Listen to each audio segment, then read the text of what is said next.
Bueno, buenas tardes, campuseros. La idea de esta charla, esta conferencia que vamos a dar hoy, es hacer un acercamiento.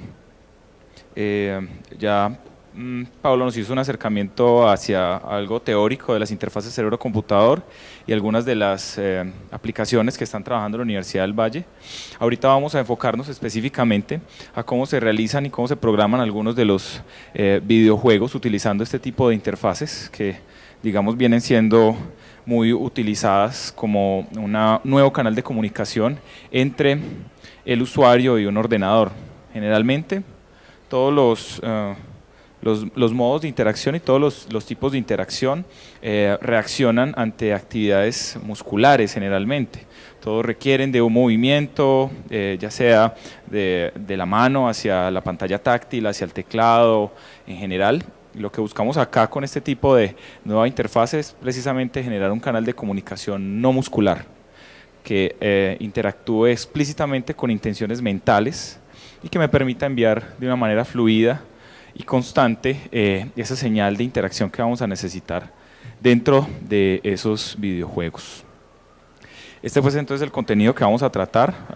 Vamos a dejarnos 15 minutos al final para mostrar algunos desarrollos que hemos realizado en el grupo.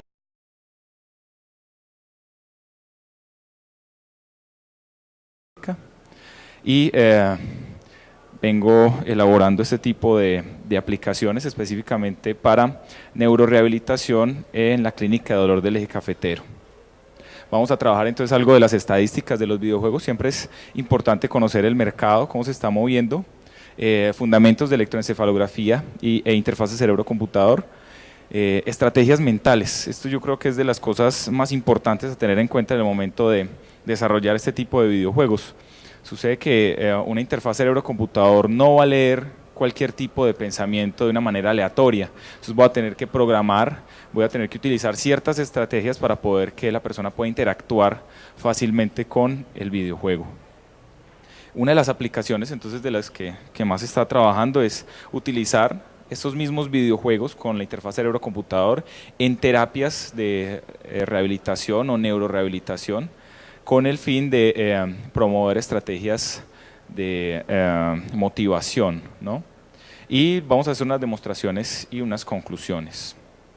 Entonces, este es el grupo con el que trabajamos en la universidad. Básicamente es un spin-off que elaboramos con la clínica, que salió de un grupo de investigación de la universidad y trabajamos en estos 4 focos. El primero es videojuegos para la salud. Generalmente se habla mucho de videojuegos serios, pero aplicados en educación, y lo que hemos estado comprobando es que estos videojuegos pueden tener un alto impacto en una gran diversidad de patologías y en general en la práctica clínica. Entonces los hemos estado dando. El año pasado dimos una charla de esto y vamos a complementar un poquito algunas ideas. Interfaces cerebro-computador, que es de lo que vamos a trabajar hoy. Interacción gestual. Mañana tenemos el taller de captura de movimiento con el sensor Kinect en el workshop 1, creo que es en la mañana. Y realidad virtual, que viene como a complementar, digamos, todo este tipo de áreas de trabajo. Vamos a las estadísticas, ¿no? Hay un estudio que genera una empresa que es la Entertainment Software Association en Estados Unidos, que anualmente está publicando constantemente nuevos datos de cuál es la influencia que tiene en el mercado el sector de los videojuegos. De aquí saqué entonces algunas de las estadísticas que van a ver a continuación. Jugadores, se ha venido demostrando que el género femenino ha venido en un crecimiento continuo en cuanto a la cantidad de jugadores con respecto al de los hombres. Están casi que nos igualan ya. El promedio de edad es 35 años de los jugadores. Los padres generalmente le prestan un 93%, le prestan atención al contenido de los videojuegos de sus hijos, y el 52% de los padres dicen que los videojuegos son una parte positiva de la vida de sus hijos. Esta percepción es una percepción muy americana. Por acá en Latinoamérica todavía hay una restricción muy amplia en cuanto a qué tan positivo puede ser el uso de un videojuego para mi hijo, ¿cierto? Y este es el promedio de los jugadores. Entonces 32% está por debajo de los 18 años, también el 32% está entre los 18 y 35 y el 36% son mayores de 36 años. Otra estadística me muestra que los tipos de videojuegos online más jugados están distribuidos según el 34%. Son videojuegos tipo puzzle, board game, trivia y videojuegos de cartas, ¿no? El 26% videojuegos más de acción y más de estrategia, 19% los juegos casuales y los que uno encuentra mucho en las redes sociales, los videojuegos multiplayer 14% y otros están el 8%. Esto es una percepción de los padres hacia los videojuegos con sus hijos. Entonces los padres, dice, el 71% cree que los videojuegos pueden proveer una estimulación mental y promover algunos ámbitos o algunos hábitos positivos en la parte de la educación de su hijo. El 62% cree que los videojuegos para sus hijos los ayuda a conectarse con otras personas, así sea de una manera virtual y en algunos casos hasta extraña. Y el 59% piensa que los videojuegos les ayuda a pasar algo de tiempo juntos. Sucede pues que desde el nacimiento de estas consolas que utilizan sensores de movimiento, entonces se cambió como el paradigma de los videojuegos. Antes pensábamos que el videojuego convencional de consola era para el hijo, para el niño medio obeso encerrado en su cuarto. Ahorita ya se busca que el paradigma comparta toda la familia ese videojuego en la sala, por así decirlo. En Colombia, ¿qué hay? ¿Sí? ¿Cuáles son las estadísticas de videojuegos en Colombia? Esta fue realmente la única y la más organizada que encontré. Hay una encuesta nacional de situación de nutrición en Colombia que realiza el ICBF. Esta encuesta entonces me habla de que el tiempo dedicado a ver televisión o jugar con videojuegos es del 62% de los niños juega por 2 horas o más. ¿Sí? Entonces aquí se muestra menor de 2 horas, mayor o igual a 2 horas o mayor a 4 horas. Entonces está la incidencia que tienen, o digamos la cantidad de tiempo relacionada pues al porcentaje de la cantidad de niños que están en Colombia. Vamos a entrar entonces un poquito más en materia. Siempre que se habla de interfaz de cerebro-computador, uno va a encontrar este ciclo. Esta figura es clásica de toda aplicación con interfaz cerebro-computador. Lo primero que tenemos es una etapa de adquisición de la señal. Siguiente slide, vamos a ver que no solo tenemos la electroencefalografía para realizar captura de datos de intenciones mentales, sino que hay otro conjunto de técnicas también que se pueden utilizar. Después de la adquisición viene una etapa que en general toda es llamada la etapa de procesamiento de señal. En esa etapa de procesamiento, básicamente lo que voy a hacer es que voy a hacer en la primera etapa en la etapa de preprocesamiento voy a hacer una extracción, voy a remover los artefactos. Entonces en procesamiento de señal se conoce como un artefacto todo aquello que no me gusta de la señal, todo aquello que quiero sacar. Entonces, por ejemplo, esa remoción de artefactos en interfaz de cerebro-computador tiene que ver con la remoción de la actividad muscular, ¿cierto? Es que independiente de que produzcamos o no produzcamos determinada intención mental, constantemente estamos moviendo nuestro cuero cabelludo, en general estamos moviendo nuestros ojos, parpadeando y todo eso entra artefactos a la señal. Entonces en esta primera etapa de preprocesamiento voy a remover ese ruido que se me puede generar en la parte muscular, el ruido de la señal de entrada, de la fuente. Después voy a una etapa de extracción de características, ¿cierto? En esa segunda etapa de toda la parte de procesamiento voy a empezar a buscar específicamente el tipo de señal que quiero extraer para generar la interacción. Entonces hay una gran cantidad de potenciales que voy a buscar rastrear dentro de mi aplicación con el fin de encontrarlas y decirles y que el sistema pueda realizarlo de manera autónoma. En la parte de clasificación, una vez tengo todas las características extraídas de mi señal neurológica, lo que voy a hacer entonces es entrenar un algoritmo que me permita de manera automática discriminar estados, ¿cierto? Entonces, una intención mental se puede discriminar con respecto a otra utilizando un clasificador, técnicas de aprendizaje de máquina. Finalmente, entonces, trabajamos la aplicación. ¿Qué puede ser la aplicación? Un ordenador, dispositivos de deletreo, prótesis neurales, en este caso, ambientes virtuales. ¿Sí? Estas son las técnicas que se utilizan para las interfaces cerebro-computador y esta es como una manera de clasificarlas. Esta es la forma por medio de la cual hacemos esa taxonomía. Entonces encontramos que las interfaces cerebro-computador más populares, más comerciales, más cómodas de utilizar son las basadas en electroencefalografía. ¿Sí? La electroencefalografía tiene un pro y un contra.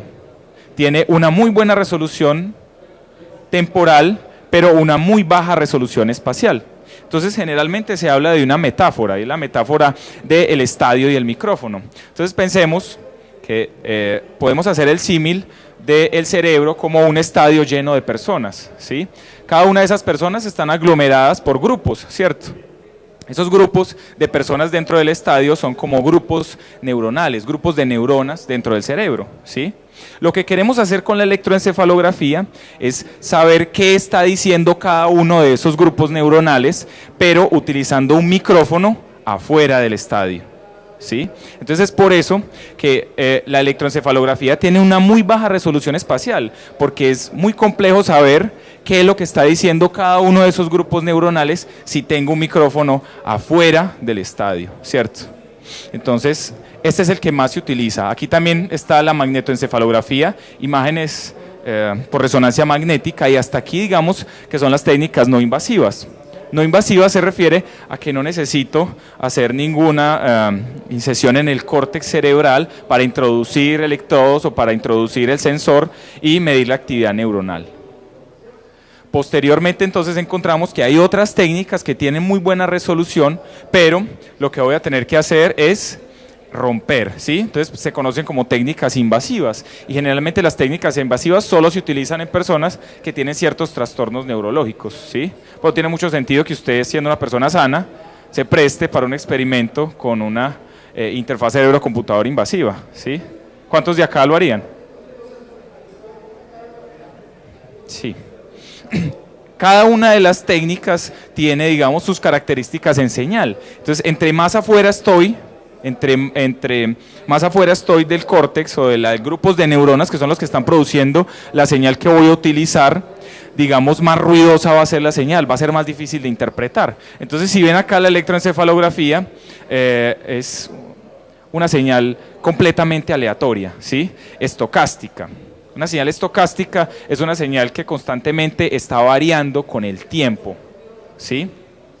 Electrocorticografía, ya voy a tener una señal de pronto un poquito más limpia, pero ya necesito introducir electrodos dentro del córtex cerebral. Y hay otras de potencial local. Algunas definiciones clásicas de la electroencefalografía y el por qué, digamos, se utiliza más este tipo de técnica para las interfaces cerebro-computador, ¿sí? Es una medida de las corrientes que fluyen durante las excitaciones sinápticas, ¿cierto? Entonces es esa señal que me está produciendo las neuronas en el momento en el que entran en interacción con otras neuronas. La forma de los patrones cerebrales medidos generalmente puede ser modelada por un seno, o sea, si bien es bien aleatorio, de entrada, nosotros de ingeniería siempre estamos buscando modelarla o compararla con algo. De entrada la podemos modelar por una señal seno. La medición de pico a pico es del orden de microvoltio.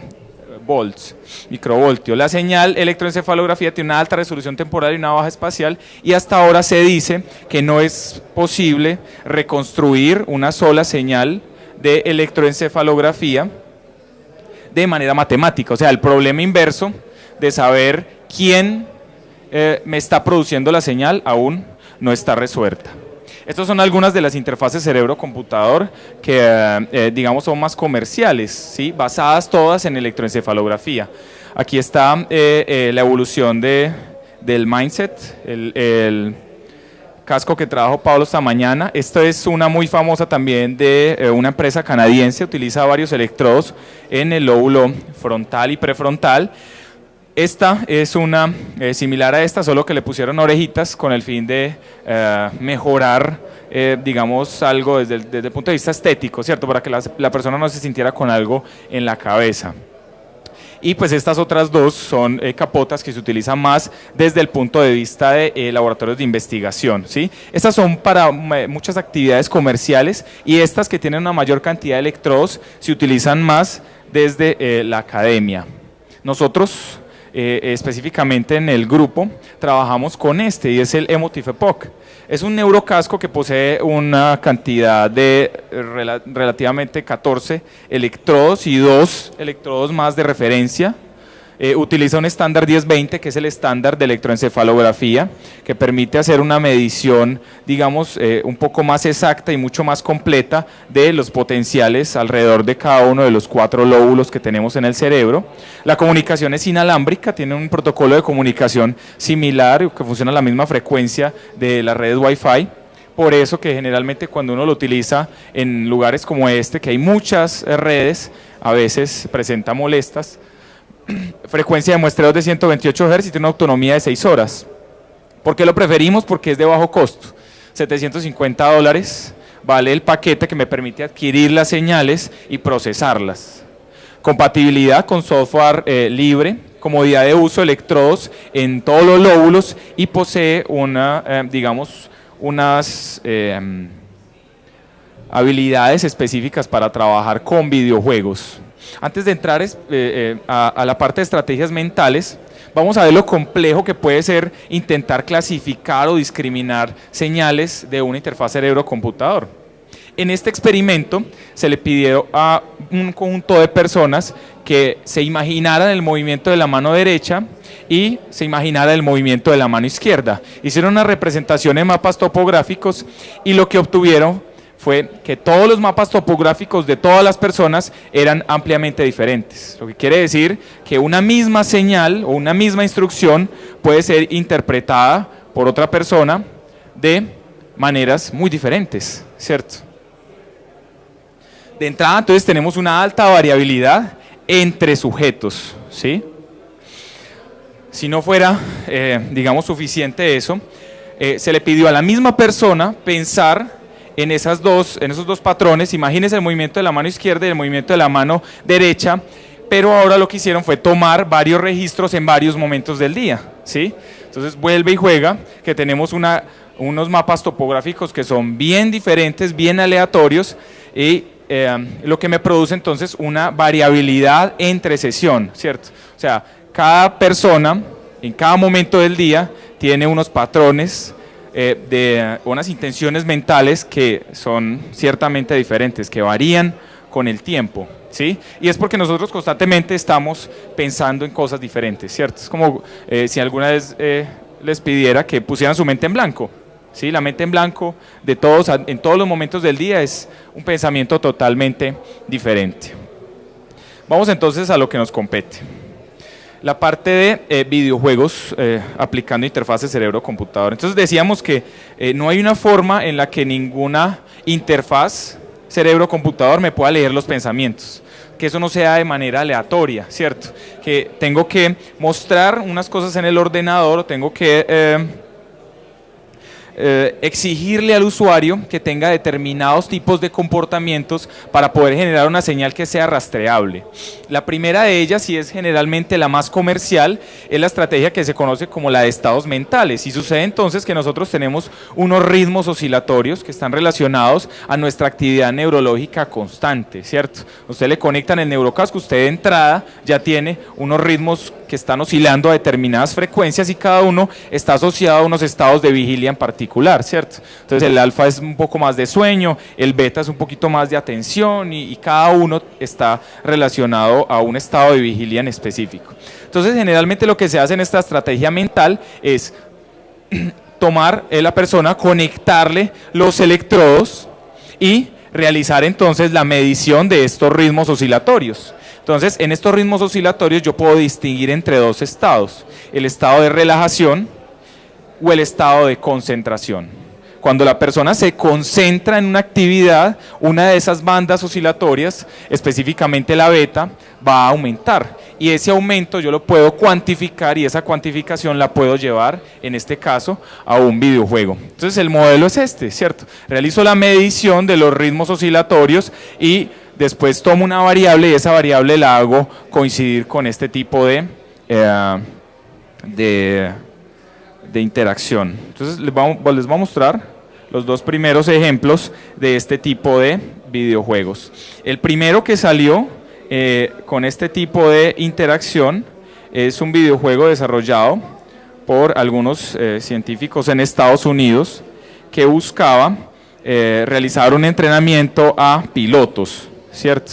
Entonces se requería que el usuario tuviera conectado algunos electrodos en su cabeza y esos electrodos entonces iban a hacer el registro de la señal neurológica, ¿sí? Y esa señal neurológica me iba a alterar o me iba a moderar, en este caso, la velocidad del patinador, ¿sí?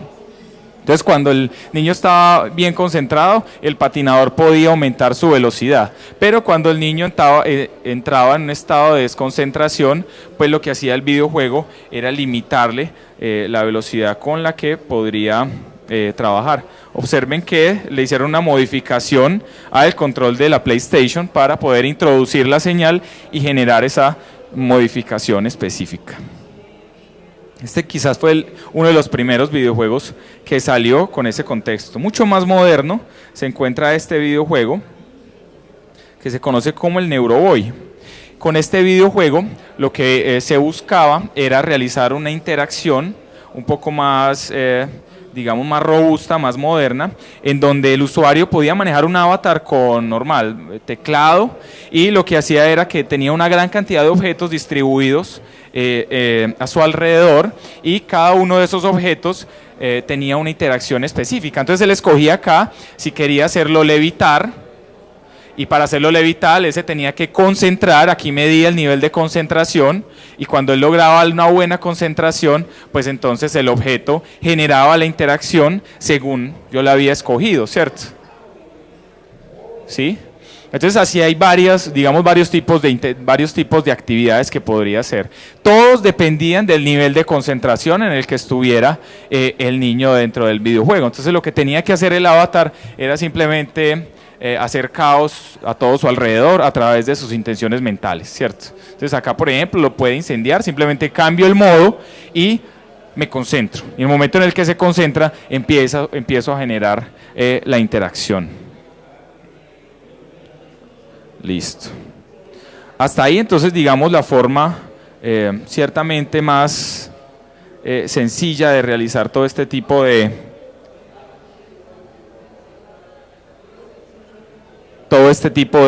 interacciones, ¿no? Entonces esa es la primera estrategia, estados emocionales. En la segunda estrategia mental lo que voy a hacer es estimular al usuario, generalmente, o el tipo de estímulo que más se utiliza es el estímulo visual, para generar una señal que casi siempre se va a ver reproducida en el lóbulo occipital, que es el que me está procesando mucha de la información visual, y después voy a generar una interacción a partir de ese estímulo visual, ¿cierto? Entonces tenemos que este tipo de estrategia se conoce como atención selectiva, ¿sí? Y en atención selectiva lo que tenemos es un usuario que está siendo estimulado a través de una matriz de estímulos visuales específicos. El usuario se concentra en el estímulo que desea y esa concentración le produce entonces al videojuego la interacción deseada. Se utiliza un tipo de onda muy conocida que es la P300. La P300 es un potencial, es un incremento en el potencial medido en electrodos de la zona centroparietal. Y ustedes observan acá, en el momento en el que la persona se fija en el estímulo que desea, se produce un incremento en la actividad neuronal y ese incremento lo puedo medir y después lo puedo llevar al evento dentro del videojuego, ¿sí? Es 300 porque se supone que se produce 300 milisegundos después de que la persona ha observado el estímulo. Videojuegos que puedan ser utilizados o que muestran la bibliografía que han sido usados con ese tipo de estrategia mental, ¿cierto? Entonces este es uno. Lo mismo, entonces tengo que conectar toda la interfaz BCI, tengo que estar haciendo medición constante de los ritmos, pero ahorita en vez de esperar a que el usuario simplemente produzca ese estado de relajación o ese estado de concentración, lo que voy a hacer es que lo voy a estimular a través de una matriz de estímulos visuales, ¿sí? Esos estímulos visuales, bueno, acá explican toda la carreta, les quiero mostrar es el video, la parte donde explican cómo es el modo de interacción. Observen que la matriz está en un parpadeo constante.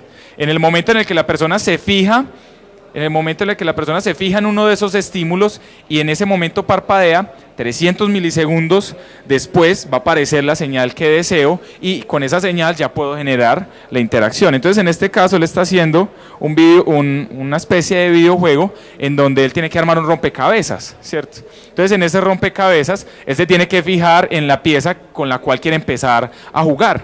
Entonces él simplemente se fija en esa pieza y en el momento en el que parpadea, en ese momento, 300 milisegundos después aparece la señal y ya puedo decirle al videojuego que esa es la señal que desea, con la que desea interactuar el jugador en este caso.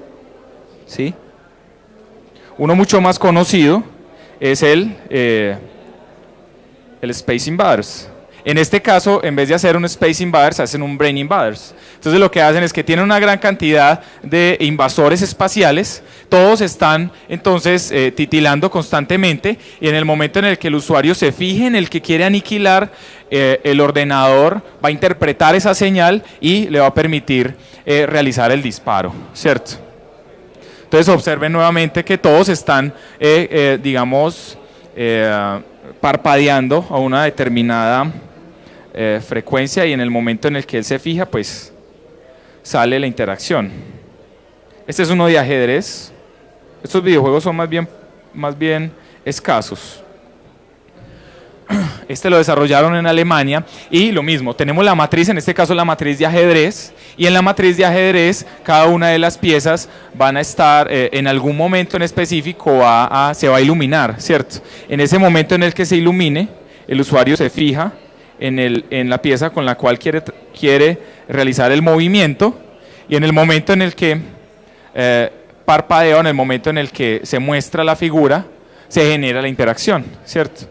Entonces, este tipo de interacción a través de potenciales visuales, específicamente esa P300, me produce una interacción ciertamente estable. Este patrón mental específico se puede decir que es estable en cada uno de ustedes. O sea, no requiero un entrenamiento de mi ordenador muy exhaustivo para poder generar la interacción, sino que se produce de manera ciertamente coherente en todos los usuarios.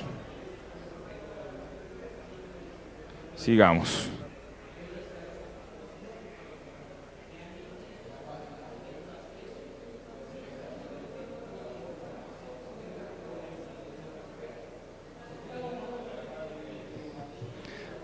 Listo, muy bien. La siguiente estrategia mental entonces requiere que ya no utilice una gran cantidad de estímulos apareciendo en el ordenador, sino que específicamente me aparezca el que yo quiero, pero esta vez va a estar parpadeando a una frecuencia específica. Entonces, por ejemplo, quiero enviarle al ordenador la tecla 1. Esa tecla 1 va a estar parpadeando, por ejemplo, a unos 15 Hz. ¿Cierto? Entonces, cuando la persona se fija en esa tecla 1, aparece en el lóbulo occipital una señal que es un incremento de potencial, que en este caso lo voy a observar de manera más fácil en un análisis frecuencial de esa señal, o sea, en el análisis espectral. Cuando encuentro la señal, entonces esa señal me produce en ese lóbulo occipital una señal resonante, ¿cierto? O sea, que parpadea a la misma frecuencia. Entonces la puedo rastrear a través de análisis frecuencial y voilà, tengo nuevamente otra señal para trabajar con ese tipo de videojuegos. La niña del streaming me va a matar porque tengo que estar mostrando los videitos y no sé por qué siempre se cae. Entonces, el modo de interacción es más o menos como este.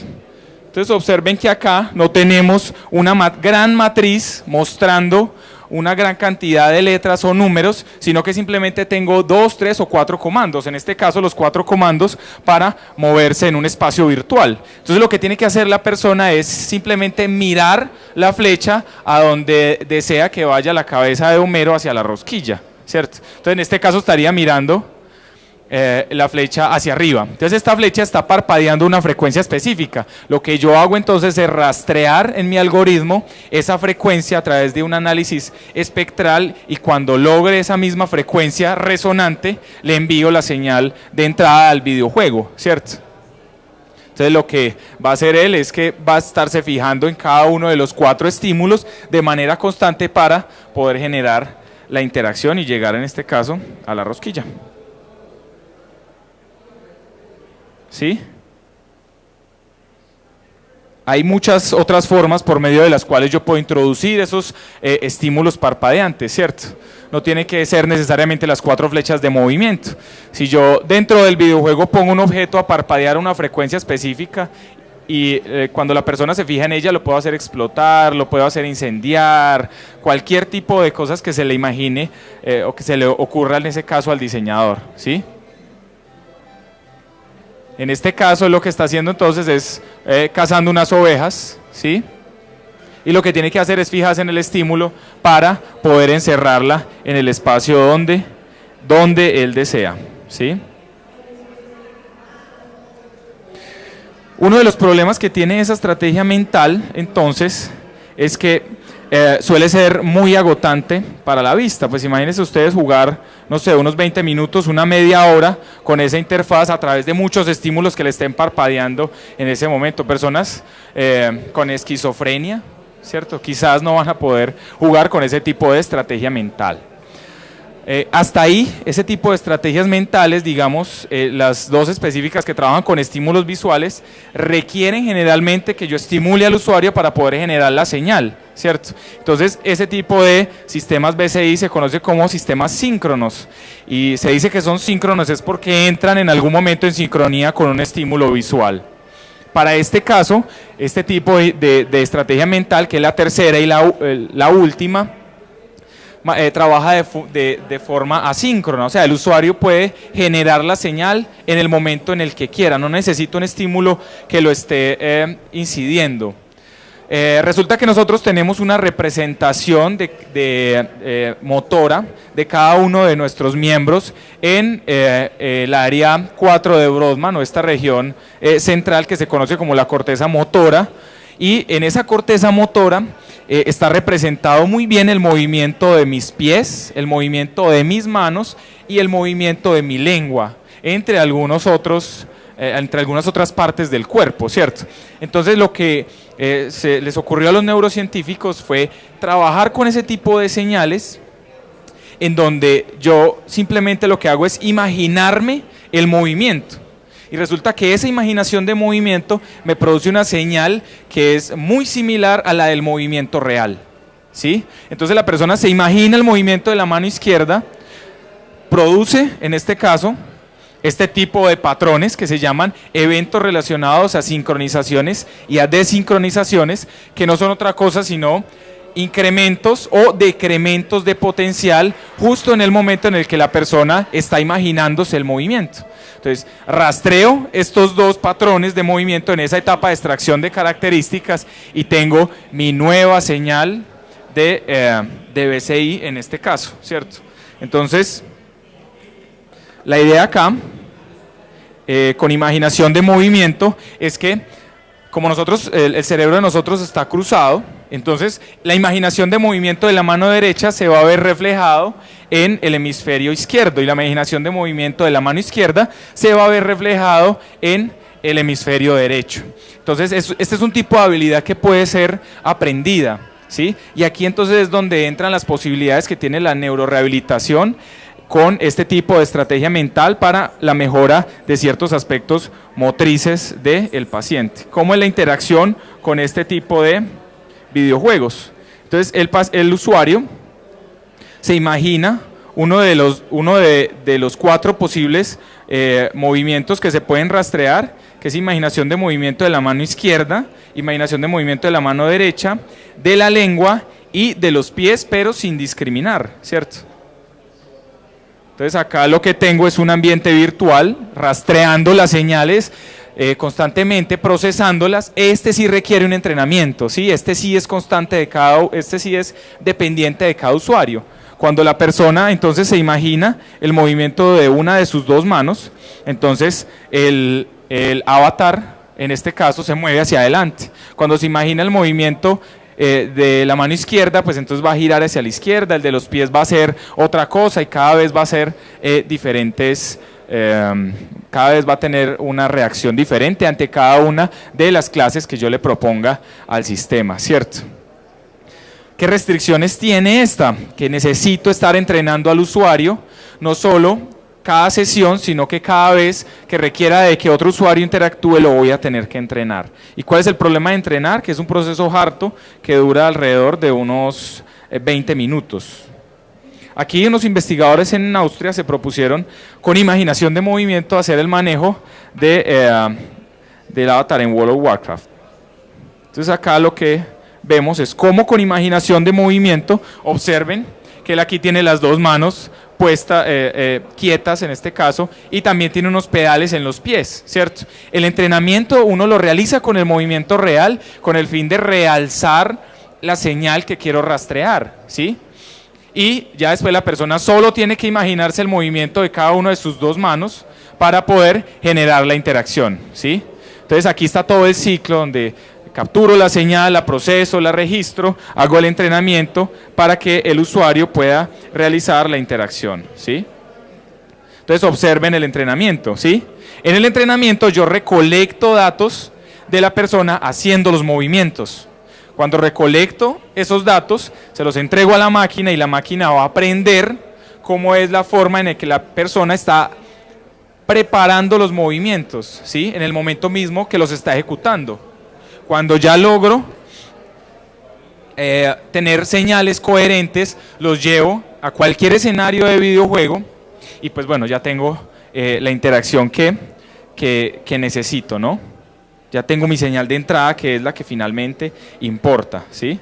Entonces ahí la persona puede estar moviendo el avatar, puede estar atacando, puede estar haciendo cualquier tipo de estrategia utilizando ese tipo de estrategia mental. Listo.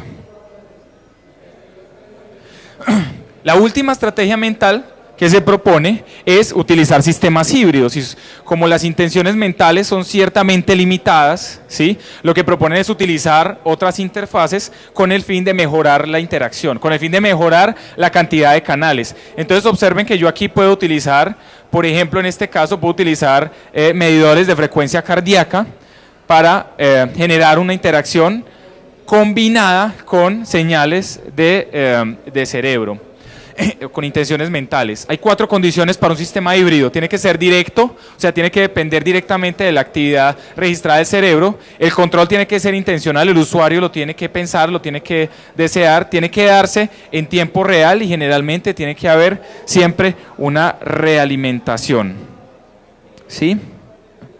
Un ejemplo de un sistema híbrido es este que está acá. En este sistema híbrido no solo están utilizando las intenciones mentales del usuario, sino que observen que también están haciendo registro de su actividad muscular, ¿sí? Entonces acá lo que se desea es combinar la actividad muscular con la actividad mental para generar o una mayor cantidad de señales de entrada para los videojuegos con el fin de generar una interacción mucho más completa, ¿cierto? Entonces acá el usuario utiliza imaginación motora, pero también utiliza movimientos reales de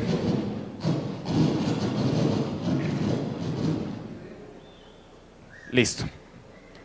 Con el fin de generar la interacción. En este último, más que generar una interacción con con el videojuego. Lo que se busca es utilizar mucho las interfaces cerebro-computador para observar tareas específicas que pueden cumplir los usuarios dentro de los videojuegos. Entonces, en este caso, la persona tiene sus gafas de realidad virtual, está dentro de un escenario virtual y lo que están haciendo es rastreando o monitoreando la señal electroencefalográfica con el fin de observar patrones que puedan estar, digamos, ligados a ciertos comportamientos del usuario, relacionados, por ejemplo, con experiencia de usuario o relacionados con usabilidad. Listo. Entonces, de manera o en forma de resumen, ¿cierto? Esta es la diapositiva que se tiene que llevar para la casa. Esta. Resumen, entonces tenemos estados mentales, tenemos en los estados mentales videojuegos de relajación y concentración, cosas positivas que no requieren entrenamiento, cualquier usuario se la pone, como hacíamos por ejemplo esta mañana para hacer levitar la pelotica, cualquiera se ponía la interfaz y la pelotica podía ser levitada por cualquiera. ¿Cuáles son las desventajas? Tenemos la respuesta lenta, ¿cierto? Usted se la pone y a los 3 segundos, 4 segundos puede entrar entre un estado y otro. Se puede relajar o se puede concentrar. Eso depende de cada usuario. Y el control es binario, o sea, para ese caso solo puedo tener esos dos estados mentales, concentración y relajación. Entonces solo puedo tener 2 señales de entrada para un videojuego. ¿Qué videojuego funciona con 2 señales de entrada? Pues un ping-pong, sí mucho, ¿no? Potenciales evocados, videojuegos de atención sostenida y respuesta a estímulos visuales. Tenemos una alta relación señal-ruido, eso es positivo, o sea, eso es algo favorable porque conocemos la señal que produce el estímulo que nosotros le estamos entregando al usuario. Requiere de estímulos, es algo negativo, o sea, el usuario no puede generar la intención mental, sino cada vez que se fija en el estímulo en específico. Y no requiere entrenamiento, ¿cierto? Entonces es un factor positivo. Y por último, el de imaginación motora, ¿cierto? Es muy usado para la restauración de la movilidad en pacientes con múltiples trastornos neurológicos que afectan las capacidades motoras. Tiene un amplio uso clínico, la interacción es asíncrona, o sea, no necesito un estímulo para producir la señal, pero el único delito es que requiere entrenamiento. Este es el software que les recomiendo para trabajar cuando está iniciando BCI. Se llama OpenVive, es un software de fuente abierta, está hecho bajo Linux, pero corre perfectamente sobre Windows y me permite un tipo de programación a través de bloques funcionales, ¿cierto? Entonces, arrastro los bloques, cada bloque me puede generar, por ejemplo, un análisis espectral, un análisis tiempo-frecuencia, un análisis espacial, hacer un filtro, elaborar un clasificador. Entonces, arrastro cajones, los voy uniendo constantemente, digamos, de manera secuencial, de manera lógica, y puedo tener un escenario interesante. Características: es de fuente abierta, es modular y reusable. No solo los programadores pueden utilizarlos, esto lo estamos utilizando en un ámbito clínico y el médico se ha adaptado bien, portable y tiene conectividad con sistemas de realidad virtual, como lo vamos a mostrar ahorita. Tiene conectividad con el neurocasco, tiene muchas herramientas para procesamiento y permite una comunicación con esas interfaces. Una de las aplicaciones que más llama la atención en utilizar este tipo de interfaces cerebro-computador en videojuegos es el por qué no utilizar esa motivación intrínseca que trae un videojuego, o sea, ese estado de flujo en el que entra la persona de motivación constante, de óptima experiencia, para mejorar una terapia de rehabilitación que a menudo puede ser monótona y cansona para un paciente. Entonces aquí tenemos neurorehabilitación, rehabilitación neurológica basada en ejercicios de simulación mediante realidad virtual, ¿sí? Entonces aquí tenemos, en neurorehabilitación tenemos una terapia orientada a la mejora de ciertas funciones neurológicas específicas. Este modelo me plantea escenarios interesantes desde el punto de vista médico. Por ejemplo, tengo que tener en cuenta las características del usuario, ¿sí? Si el usuario tiene alguna limitación, si está acostumbrado a usar la tecnología, si puede hacerlo desde la casa, si los sensores que está utilizando son incómodos, ¿sí? Si tiene un número de canales sensoriales determinado, qué es lo que me está representando el usuario en el escenario virtual, y qué tan real puede ser la actividad. Entonces aquí están las características del usuario, las características del sistema de realidad virtual y de la tarea específica que se puede trabajar. ¿Por qué usarlo? En rehabilitación convencional, las terapias no pueden ser fácilmente adaptables a cada uno de los pacientes en neurorehabilitación. Aquí podemos crear un mundo virtual en donde cada paciente se sienta cómodo estando en su terapia.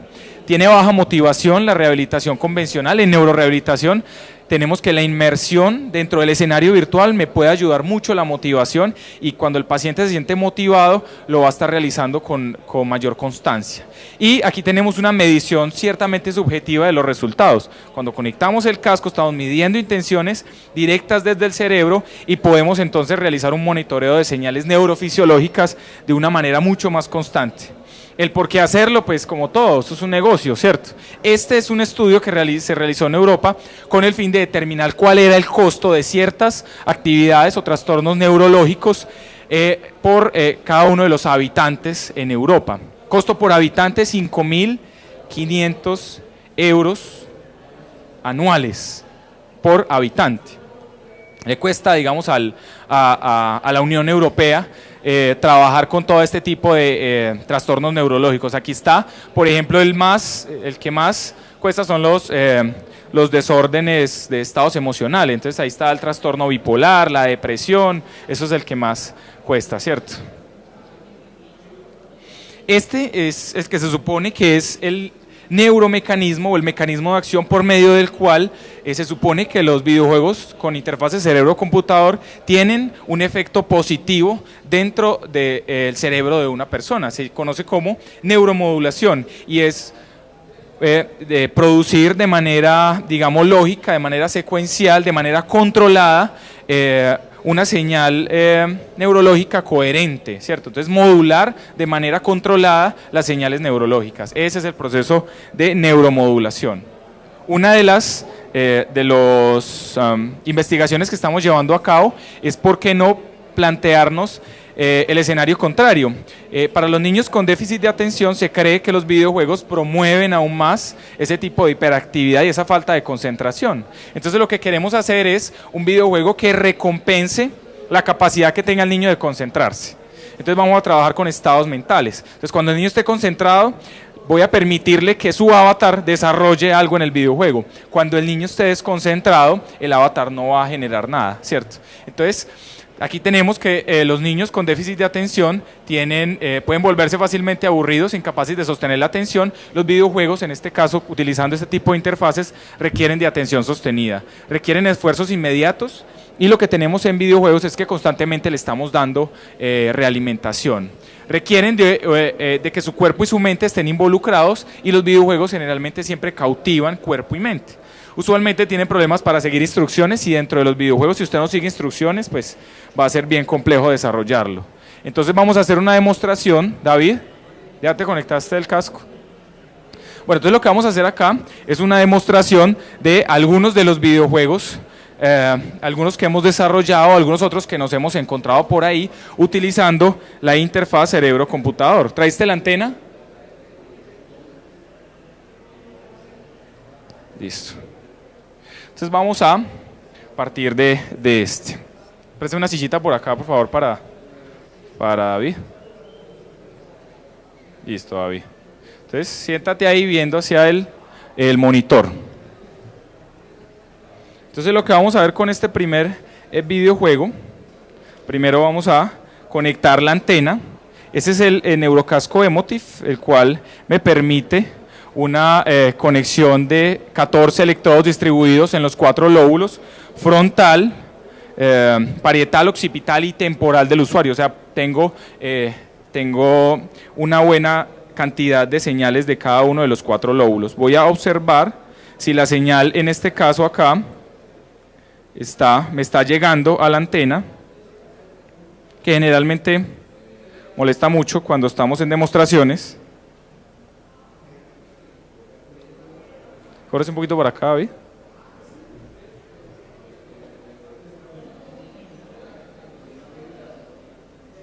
¿Está prendido?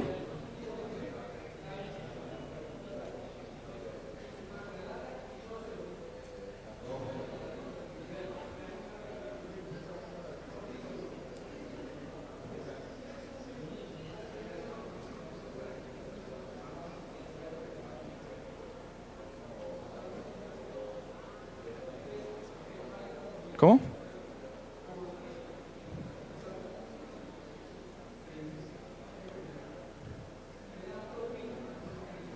Párate, David. Corres un poquito más para acá viendo el monitor.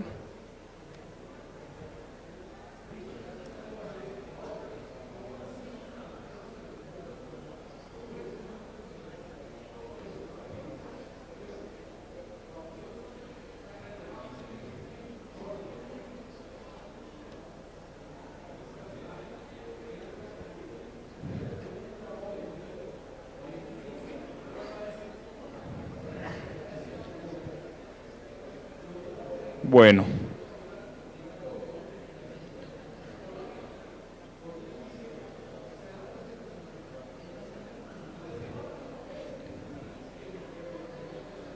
Bueno, en este videojuego lo que tenemos es una variación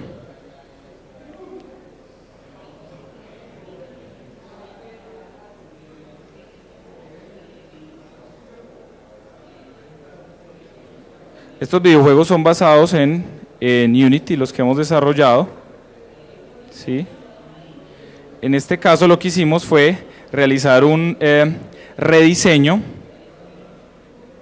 del videojuego clásico en este caso lo que hicimos fue realizar un rediseño del videojuego clásico de Dog Hunt, ¿cierto? Entonces en el videojuego de cacería de patos lo que tenemos entonces es una cantidad de patos saliendo en la pantalla, y lo que necesitamos es que el usuario se concentre en la imaginación de su mano derecha o de su mano izquierda para activar cada uno de los dos pistolas y dispararle a los patos que están saliendo o a la derecha o a la izquierda, ¿cierto?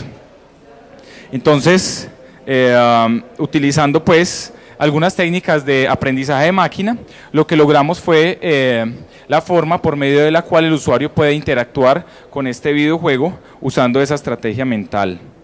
Lo que casi siempre vamos a encontrar en las primeras sesiones es que el usuario no va a poder con facilidad atinarle a todos los patos. Recuerden que acá no necesitamos que el usuario apunte al pato, simplemente el pato va a salir a la derecha o a la izquierda para... vamos a ver si este sí me corre.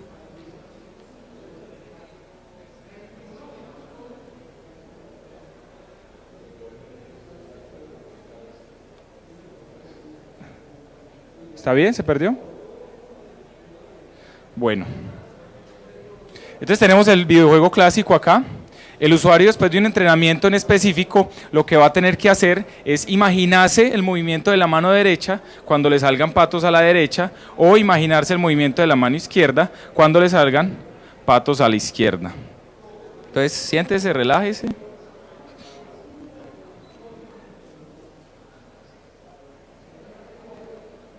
Entonces, la idea es que cuando el usuario logre generar un estado de concentración determinado, en específico en la imaginación de movimiento de la mano derecha, él le pueda disparar al pato que está saliendo a la derecha. Si el pato le sale a la izquierda, ahora él va a tener que imaginarse el movimiento de la mano izquierda para dispararle al pato, ¿sí? Para este caso, casi siempre el usuario posee una habilidad mayor para imaginarse el movimiento de una de sus dos manos, ¿cierto? Dependiendo si es zurdo o es diestro. No siempre es, si es zurdo tiene mayor capacidad de imaginarse la zurda y la derecha, no. Pero pues sí hemos visto que generalmente los pacientes tienen una mayor capacidad de hacerlo con una de las dos manos, ¿cierto? Entonces lo que tiene que hacer el usuario aquí es tener una etapa de entrenamiento, entrenar la señal de imaginación de movimiento para que el sistema después me realice la clasificación que estoy requiriendo, para que la máquina aprenda cuando él se está imaginando la mano izquierda o cuando él se está imaginando la mano derecha, ¿sí? Entonces lo que hicimos fue todo un replanteamiento del videojuego clásico de Dog Hunt y lo pusimos a operar con esas dos señales, imaginación de movimientos de la mano izquierda y derecha. Utilizamos el software OpenVive, utilizamos Unity y también logramos conectar ese software Unity a el software OpenVive con Unity a través de un puerto virtual específico que se conoce como el BRPN. Entonces, esta es como la interfaz. Tenemos el sensor de electroencefalografía, el escenario donde estamos adquiriendo la señal.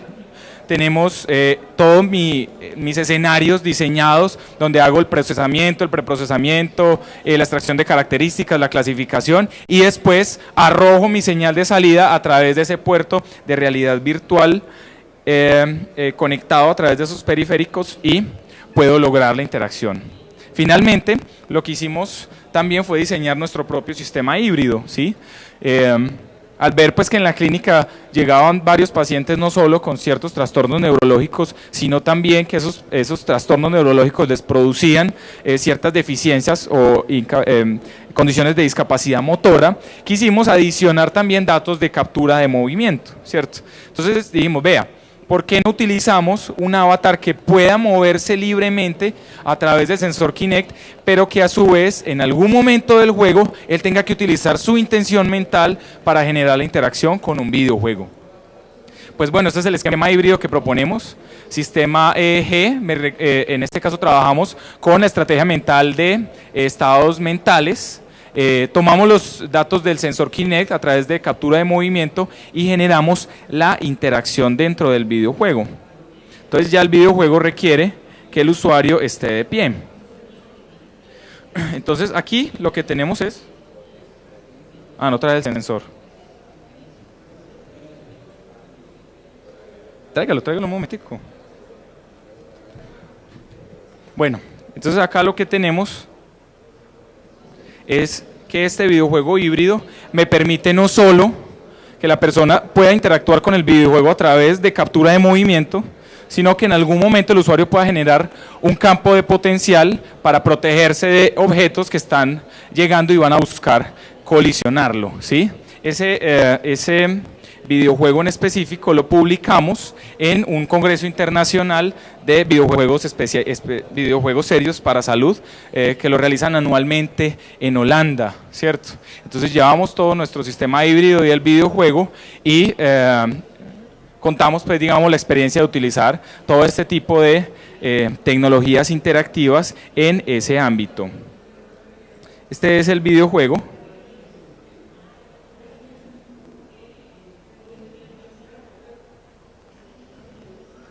Lo más grande para que no se... Entonces en el videojuego lo que tenemos es un esquema de un avatar que está justo sobre un tronco y constantemente hay objetos que van a buscar derribarlo de ese tronco. Entonces el usuario va a tener que hacer equilibrio en el tronco, ¿sí? Para evitar caerse, pero en el momento en el que llegue el objeto, él para poder evitar ese objeto, para poder repelerlo, explotarlo en este caso, va a tener que utilizar la capacidad que tiene para concentrarse, generar un campo, digamos un campo de protección alrededor del avatar y ese campo lo va a proteger de ese tipo de problemas. Desconecte el ordenador y conéctalo ahí.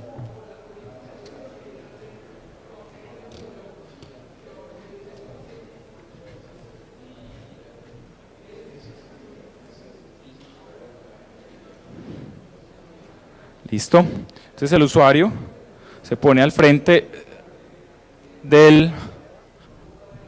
Vamos a ver si ahí te coge.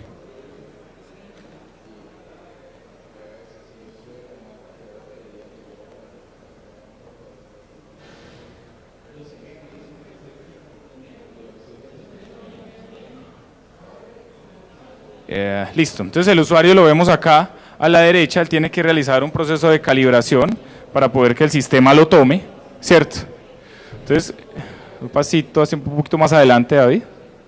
Uno más atrás. Eso es. Entonces, él tiene que hacer equilibrio, ¿cierto? Pero a la vez que está haciendo equilibrio, en este caso va a tener que concentrarse.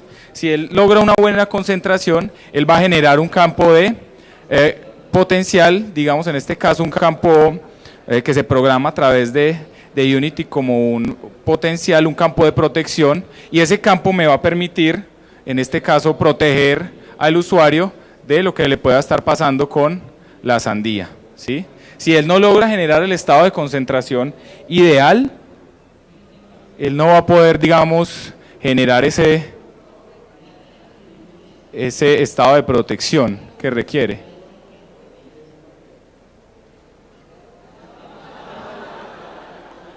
¿Sí?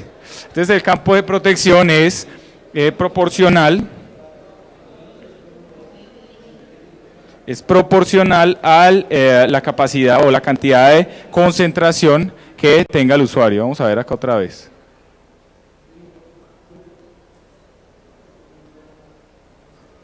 Entonces él tiene que equilibrarse en el tronco, pero a la vez tiene que generar una concentración necesaria como para que el campo lo proteja de los objetos que van a estar constantemente llegando. Estamos desarrollando este videojuego para el reto. Vamos a ver si lo alcanzamos a terminar de acá el viernes. ¿Sí? En el momento en el que él pierda la concentración por cualquier cosa, el campo otra vez vuelve y se le reduce y la sandía vuelve y lo choca, ¿cierto? Entonces eso es un modo de interacción híbrido, ¿sí? Él está aquí interactuando con sus movimientos, pero también está interactuando con su mente. ¿Listo?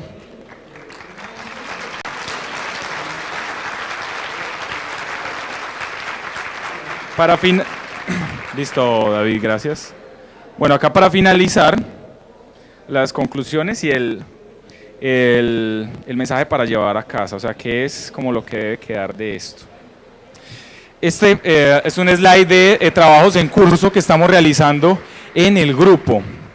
Es una presentación que vamos a hacer en un congreso internacional de IEEE, que se llama Global Humanitarian Technology Conference, en donde vamos a mostrar cómo a través de interfaces cerebro-computador y sistemas de captura de movimiento podemos generar un proceso, un procedimiento, una metodología de rehabilitación asistida con videojuegos y cómo los pacientes pueden mostrar mejorías, no solo desde el punto de vista de aspectos motrices, porque evaluamos motricidad, evaluamos en este caso ángulos de movimiento a través de los datos que tomamos del sensor Kinect, eso lo vamos a ver mañana en el taller, cómo realizar ese tipo de análisis, y pues lo vamos a presentar en octubre, esto es en Silicon Valley. Y la idea es que con este tipo de nuevos desarrollos en neurociencia, lo que queremos es establecer equipos que sean mucho más portables y que el clínico lo pueda llevar de una manera más cómoda a su consultorio. Entonces, en vez de tener todo un salón con proyector, con los sensores y todo, lo que nos propusimos fue llevarlo a una estación de trabajo. Entonces, ustedes observan acá, aquí tenemos el diseño de una estación, ¿sí? Este proyecto busca entonces generar un diseño de una estación de rehabilitación para enfermedades y lesiones del sistema nervioso central que conducen a deterioro sensoriomotriz. Esos son básicamente parálisis cerebral, esclerosis múltiple, accidente cerebrovascular y lesiones de médula espinal. Con esos 4 patologías, digamos que nos queremos casar un poquito para trabajar con terapias asistidas, con videojuegos, y lo que tenemos acá es un esquema de interactividad con videojuegos especializados, procesamos la señal de captura de movimiento y la señal neurofisiológica y realizamos la validación de los videojuegos. Estas son algunas otras publicaciones que hemos generado en otros congresos internacionales basados en nuestra experiencia del uso clínico. ¿Cómo pueden empezar a trabajar este tipo de implementaciones con videojuegos basados en interfaces cerebro-computador? En el corto plazo usted dice, no, yo necesito ya, pues primero adquiera la interfaz. Hay interfaces desde $100, como el Mindset, que ahora es el Mindwave, o este mismo Emotive, una suite mucho más económica, vale más o menos unos $300. Entonces puede utilizar ese software que viene con los sistemas BCI y realizar un producto mínimo viable, un MVP. Pueden utilizar los videojuegos existentes en usuarios sanos, ¿sí?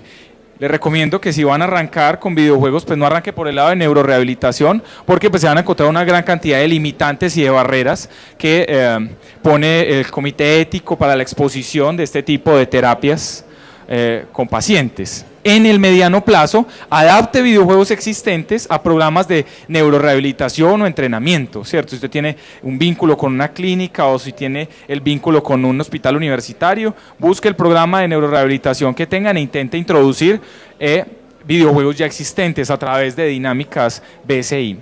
Y pues en el largo plazo desarrolle su propio videojuego especializado, un videojuego serio, especializado en salud, y evalúelo. ¿Cómo lo evalúa? Usted tiene que hacer no solo el videojuego, sino también hacer captura de la señal neurofisiológica, procesarla y mostrar que el usuario está mejorando su condición o su patología neurológica específica. Uno de los problemas que más se tiene en BSI en el mediano plazo se llaman los estados ociosos. La mejor imagen que yo encontré por un estado ocioso fue esta.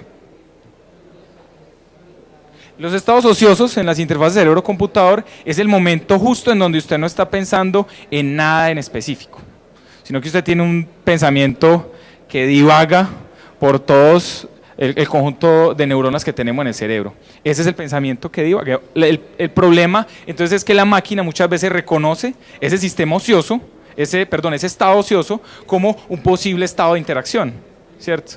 Entonces se crean falsos positivos, o no los de Uribe, sino los de, bueno, esos otros, y se genera un problema con la máquina. También entonces puede utilizar la plataforma de Quickstarter. Ya hicieron un videojuego en esa plataforma de Quickstarter con el Emotive. Ahorita se los muestro, y lograron, digamos, realizar la fundación de esa empresa. Conclusiones: en interacción humano-computador, interfaces cerebro-computador, hay mucho que decir. Primero, los sistemas BCI no leen la mente. Si usted se lo coloca y usted va a esperar a que le salga todo lo que está pensando, está, digamos, unos 50 años en la generación equivocada, ¿cierto?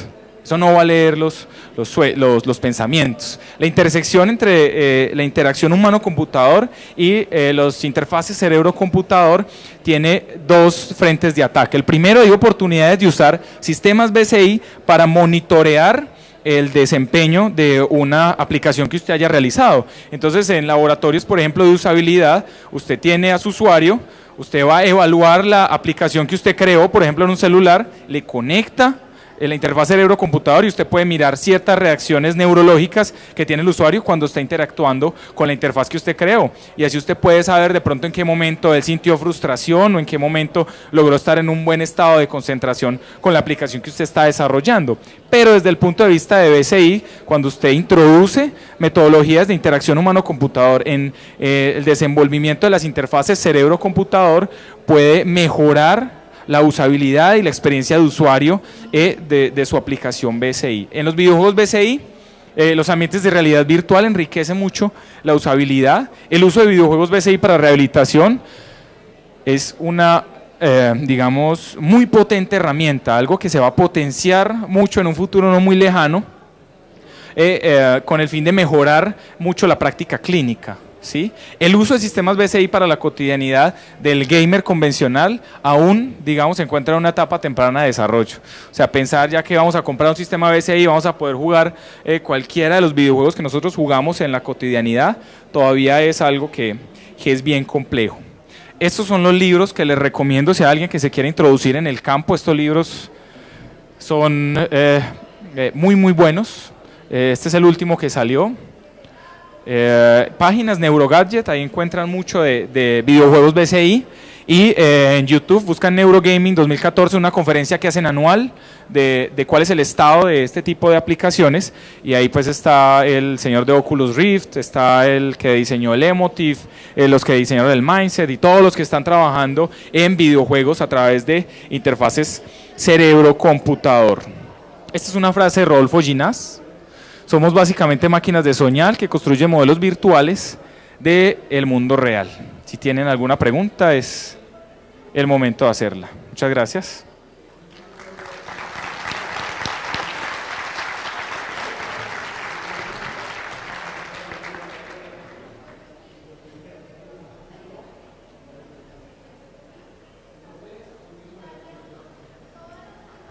¿De pronto alguien desea preguntar algo o alguna